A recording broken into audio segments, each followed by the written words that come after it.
Now that a tenant has moved in, you're entering the coasting stage. And this should be the easiest stage out of the three if you've done a good job. Keep in mind that the first 6 weeks, if there's anything wrong with the home, that's when it's likely going to come up because the tenant is getting used to it and using every aspect of the house. So my question to you is, what is going to cause you as a house hacker and landlord to burn out?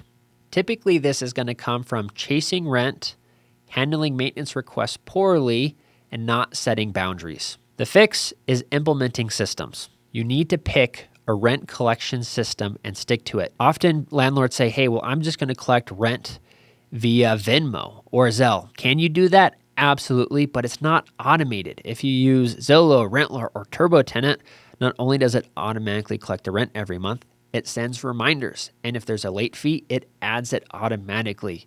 The more automation you can have in your landlord experience, the better off you're going to be.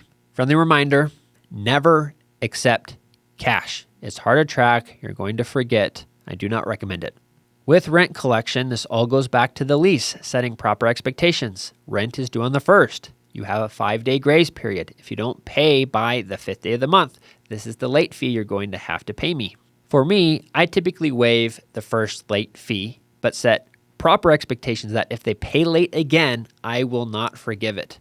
Again, the whole purpose of the late fee is not to be mean, but it's to encourage good behavior, which as a landlord is paying rent on time.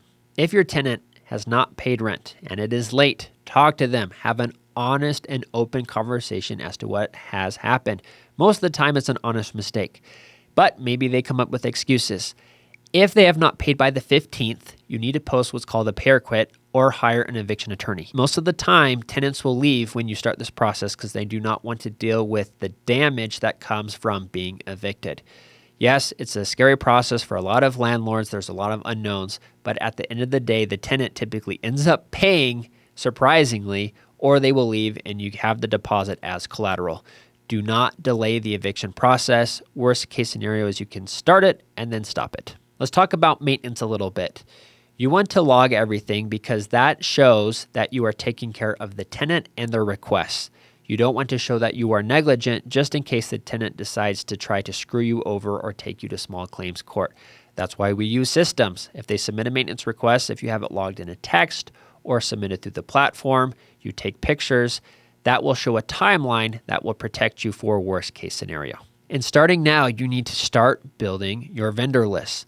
You can do a lot of things, but if you need to hire someone, Google, Angie's List, Facebook Marketplace, whoever you hire, just make sure they are licensed and insured. Here are key people that you need to build in your vendor network. The first one is just a general handyman, a plumber, HVAC tech, an appliance person. With your tenants, as you're leveraging these people are doing repairs yourself, set proper expectations in terms of how fast things will get taken care of. Again, the more prompt you are, the better experience you and the tenant will have.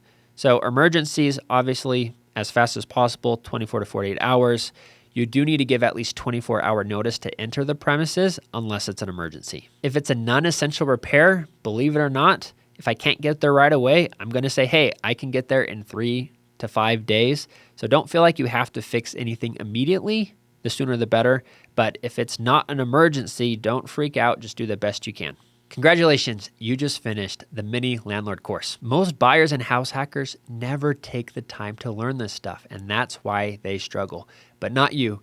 You now have a basic foundation of systems and knowledge that you can use to have a better landlord experience. This is a high-level game plan, and for some people, that is enough. But if you want to go deeper, we do have a master course for those that want all the core details about being a landlord. We also have a 12-month coaching program if you want that one-on-one attention for someone to basically hold your hand through the pre-lease, active lease, and post-lease stages. If you're ready to invest in yourself and have full peace of mind knowing that you have an expert as your backup that you can call and text as needed, then reach out to me, Joel, or Justin so we can get that set up. I'm so happy that you now have the basic systems, knowledge, and a house hack ready to go.